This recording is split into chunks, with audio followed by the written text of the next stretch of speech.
We're no longer required to wear masks in all the places that were mandated just a few weeks ago, and COVID case rates in California are on the decline. Only 6.5 new cases per 100,000 people. Things are feeling as close to pre-COVID as we've been since the pandemic began. But given what we just heard from Jonathan Seri, should our guards be as far down as they are? For that answer, we turn to UC Davis epidemiologist Brad Pollock. Welcome back to Fox 40 News at 11. Thanks, Lizard, for having me back. Happy to be back. Well, we're glad you're here. So should we be as relaxed as we are when it comes to the coronavirus right now? Well, there's certainly good reason to be more relaxed than we were before. Unfortunately, we experienced a bad onslaught with Omicron. And one of the things that drives, potential surges is the pool of people in the population that are considered susceptible, right? So everybody who's been fully vaccinated and boosted, and all those folks that got infected during the Omicron surge, they've developed either natural immunity to the actual virus itself, or they've got vaccine-related immunity. So we don't have that same pool of people that are susceptible in the population. If you go to China, they had a zero COVID case policy, right? Very few people got infected in China. So now with this current version, the subvariant, there's just a large pool of people that have no protection or very little protection. And so that's why you're seeing it spread like wildfire. So I think one of the key things is that, as I've always said, all politics are local, all epidemics are local, and all surges are local. So we are in a different situation here in California than you're seeing in China and parts of Europe as well. I was just going to ask about that because in the last week, 2 weeks, we reported on what was originally called the stealth variant of Omicron. Now it's been labeled BA2, forced lockdowns in China. There are hotspots, as you mentioned, in Europe. Last week, the CDC reported that BA2 was responsible for 25% of the coronavirus cases in this country.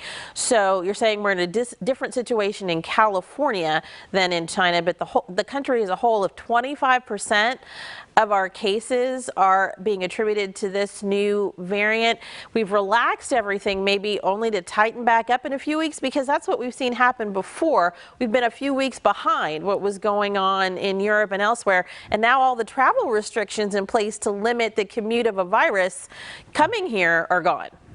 Well, yeah, so it's important to distinguish between the proportion of new cases we're seeing that are related to this new subvariant. 25% sounds like a lot, and in fact, that proportion will increase. But the absolute number of cases in the States is falling and falling and falling. So you're seeing the folks that are new infections, you're seeing them have this new subvariant, but you're seeing fewer and fewer people infected. And again, it goes back to the reason I cited, which is there aren't that many people left in the population that are totally unprotected, whether they had a natural Omicron infection before or got vaccinated. So you're seeing numbers going down here in terms of the number of new cases, even though those cases that do occur, there's a higher proportion of the subvariant type. You're also seeing a decrease in hospitalizations and a decrease in deaths. So in our area here, certainly in Northern California and California in general, and most of the states, you're seeing lower and lower numbers of infections, even though this subvariant seems to be taking more hold. But in order to fuel another surge, you'd have to have a lot of people that are naive to this virus, and we don't have that anymore. That is really good to hear. But let's talk about some of the folks who are not vaccinated. Kids. Now, prior to COVID, when you said vaccine, everybody would have thought you were talking about shots for kids, and the youngest kids at that. Since we've been so good for so long at vaccinating children against a multitude of threats, why have we not been able to figure it out for the 0 to 5-year-old group when it comes to the coronavirus? Pfizer, for example, recently pulling its request for approval for its vaccine regimen for the little ones. Yeah, they didn't pull it. They actually said we need a delay. They actually needed to modify the way they were delivering the vaccine. So we did find this anomaly with a certain number that the 1 and 2-year-olds didn't seem to have the same vaccine response as the infants did or older kids.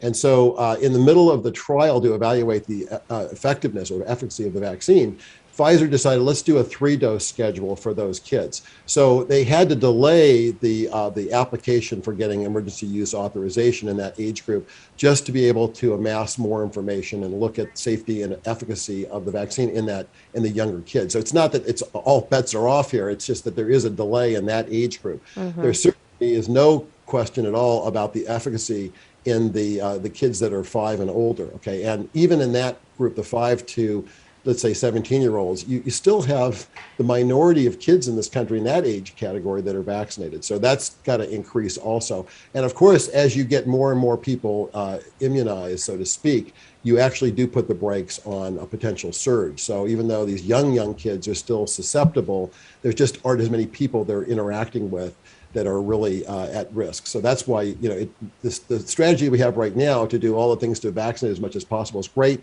The young kids will be delayed a little bit. We think probably in a month or two we'll have sufficient data from the modified dose schedule for the young kids to be able to go ahead with emergency use authorization.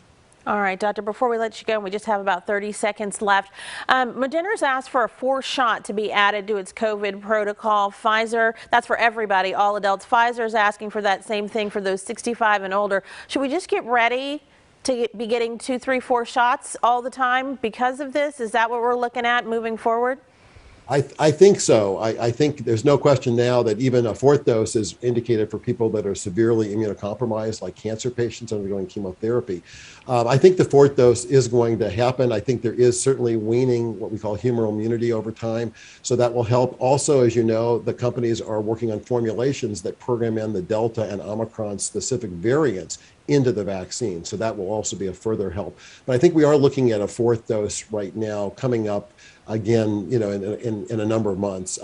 It's not as critical as going from not vaccinated at all to getting your regular vaccination schedule, but it looks like it will help because, again, your immunity protection wanes over time. So I think the 4th dose will be indicated. All righty, we'll all be back rolling up our sleeves. Thank you so much for coming in this morning to clear a lot of this up. There's still so very much to understand about the coronavirus. We appreciate you. Thank you.